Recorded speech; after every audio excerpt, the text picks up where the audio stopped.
Getting a good night's rest is crucial for our health. If you have trouble falling asleep or staying asleep, you're going to want to watch this and learn how cannabis is helping people across the world catch some Z's.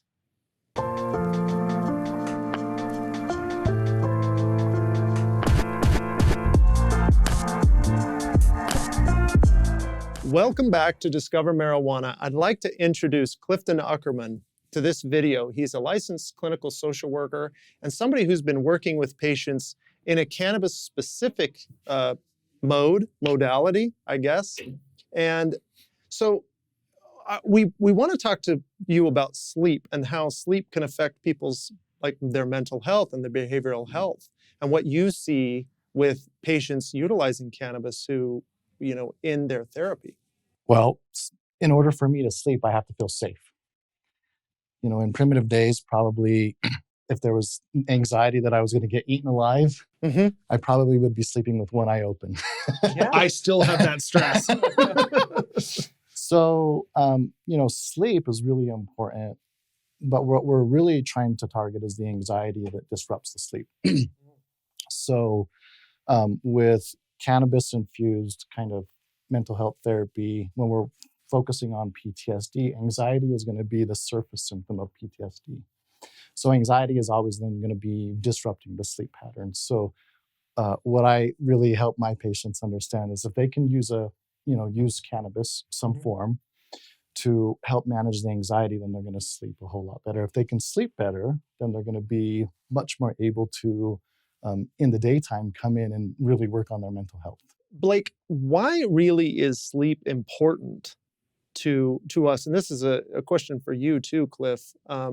What's happening during sleep that makes sleep so important? Oh my gosh, there's so many benefits to sleep. I mean, we could talk about the wash that occurs within the synapse, so you don't have buildup of toxins of overly used neurotransmission that occurs. We can talk about repair mechanisms for injuries and pain. We can talk about your brain processing all the various memories you have all day. Every single image you saw, everything you heard, everything you tasted, your brain's going to start collapsing that into a zip file, sending it to the back of the brain. The long-term memory storage. Right. There is so much stuff that happens during sleep. And so constant interruption in sleep triggers a fight or flight response. And that fight or flight response causes anxiety and issues that affect all of these different things. There's no way for somebody to work on trauma. There's no way to get your back feeling any better if you're not getting adequate sleep, because those will continue to trigger all of those issues. Do you find that sleep is one of the main issues? I know when we talk about pain with patients who want to use medical cannabis with their physical health, I mean, we talk a lot about sleep. It seems like it's low-hanging fruit. Do you find that you're talking a lot about sleep with your patients too? Yeah, it's one of the, the core fundamental essentials of just being human. I mean, we have to stay hydrated.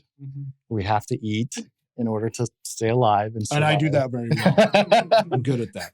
And then probably equally important to that is sleep. So I do know that, so there's two sides.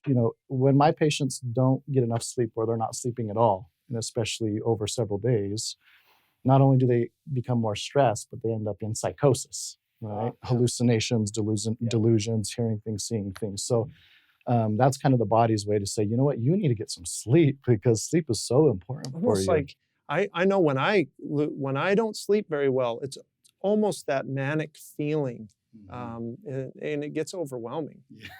Yeah. The way that I, in terms of PTSD treatment, when I talk to my patients, I say it's like going to the gym. You're lifting weights. You do 3 sets, 12 reps. You've just exercised your muscles and tore some muscle fibers. Right. That's what we do in therapy. We're tearing some of the brain muscle fibers with emotional expression, psychological understanding of trauma. Being able to talk about things they've never talked about before. So the reason why sleep is so important with PTSD treatment is because during that sleep, the brain goes through a memory reconsolidation process. So it's doing a lot of repair work in the same way that when I tear muscle fibers or muscle tissues at the gym, I have to sleep and rest so that my muscle can get bigger and go stronger. Right. So it's the same concept of repairing and becoming healthier. Yes. Blake, how do cannabinoids help a person, like, do they help a person fall asleep too, in addition to the anxiety? Depends on the cannabinoids. I love this comment because anxiety is one of the biggest, things that we have to target in order to help promote good sleep. But there's actually a cannabinoid that helps both with anxiety and sleep, and that's CBN. CBN. CBN helps with both of those things because the neurocognition pathway is similar enough that your body can't differentiate CBN from the serotonin pathway versus the melatonin pathway. And so it affects both of them. And so that's awesome. So that's really, really cool. The other thing is for falling asleep, I've heard a lot of people use Delta 8 followed by Delta 9, especially in the form of like gummies. So at 45 minutes, Delta 8, you start to get that body high. It relaxes you. You feel good. That tells you, I feel good. Go to sleep. And then Delta 9 will typically kick in about an hour and 15 minutes. If you're already in bed, kind of dozing off, you're out. And that Delta 9 will help carry you through a good sleep for the rest of the night. This sounds like a perfect transition to pick some products, right? Like delivery methods and products for patients to help them sleep. I really like edibles for sleep. So Why do you like edibles? They last all night. So So you get the little bit Mhm. after you take them. And then, and Yeah, usually they'll there's last 6 to 8 nighttime hours. awakening is what I hear the most from my patients. Yeah. Is, oh, I wake up at 4 a.m. or oh, I wake up at 3 a.m. and I just can't get back to sleep. Mhm. But if you use that edible, it lasts so long that you're asleep all Yeah. night. And you can layer that with an inhaled form and Oh, go right yeah. to sleep. But the plush gummies from Zion, they have that Delta 8, Delta 9 in them. And so that initial Delta 8 is that warning to go to bed. And then that Delta 9 will kick in and it's over. And You're it asleep. seems like Delta 8's a little bit better for the anxiety associated with like high Delta 9 THC use. I think that's absolutely true. And I'd love to hear what you think about this, Cliff, because what we have found is with Delta 8, you get this more of a body high sensation. Mhm. And so you're not in your head as much. So like in like a case like me, I don't need to spend a lot more time in my head. In fact, that can make me more anxious, really, in some cases, right? And so having this like, I feel kind of floaty and good, that actually lowers my anxiety, and that actually helps me. It promotes a better, more relaxed sleep for me. So what I'm hearing is if you have trouble, or if a person, right, has trouble falling asleep, then maybe an inhaled method or a quicker acting method might help. I think Originally. that's helpful. And then I like to make sure that they have some CBD in there. Mm. It seems to help my patients feel more relaxed, less anxiety, and more sleepy. It's like the sandpaper to the rough edges of the THC. Yep. I've been saying. I like that. I like that a Yeah, lot. right. It's CBD is the sandpaper to the THC's rough edges. It seems to work out.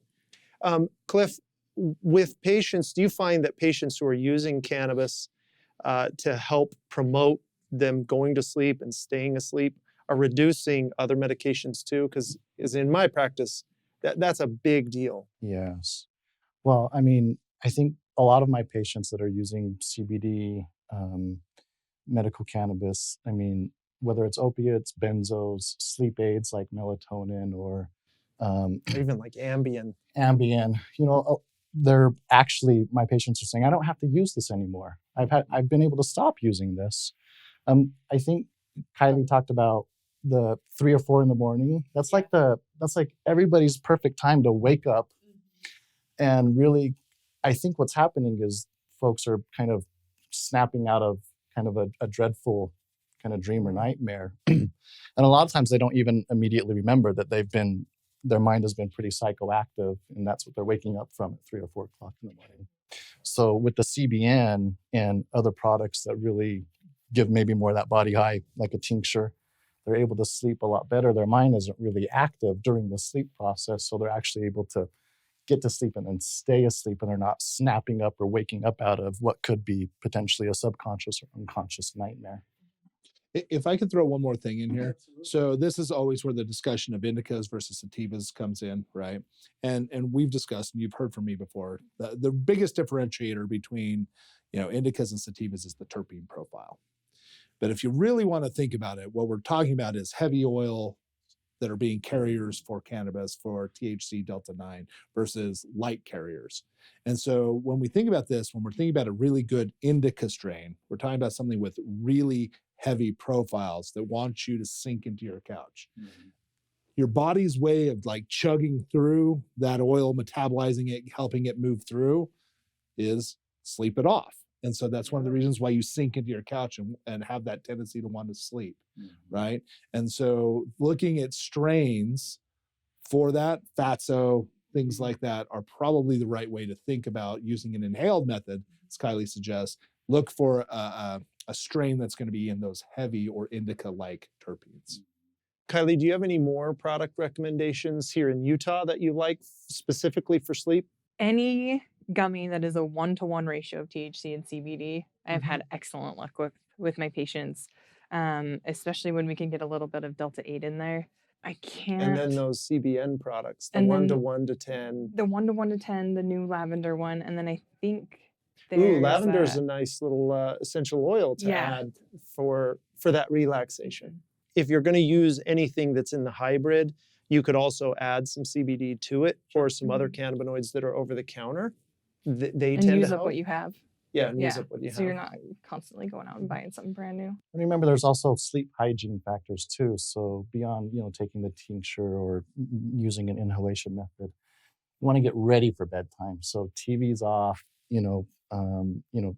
sounds off, any extra stimulation that's coming in the environment, kind of put that away. But I think what I'm hearing from patients too is the balms and creams can be a good part of sleep hygiene. So getting ready for bed, rubbing some balm on my temples, on my neck, wherever any other kinds of pains might be, can be part of a good sleep hygiene process. And then taking the tincture or inhalation method might also then just put you right out, get you sleeping well. You stay asleep the whole night, wake up in the morning, and you're ready to have some fun. Man, I'm ready to go to bed right now. Okay, if anybody has any comments about what you're using at home or what you've heard works really well, we want to hear about those in the comments. And stay tuned. We're going to talk a lot more about PTSD with Clif coming up in some other videos.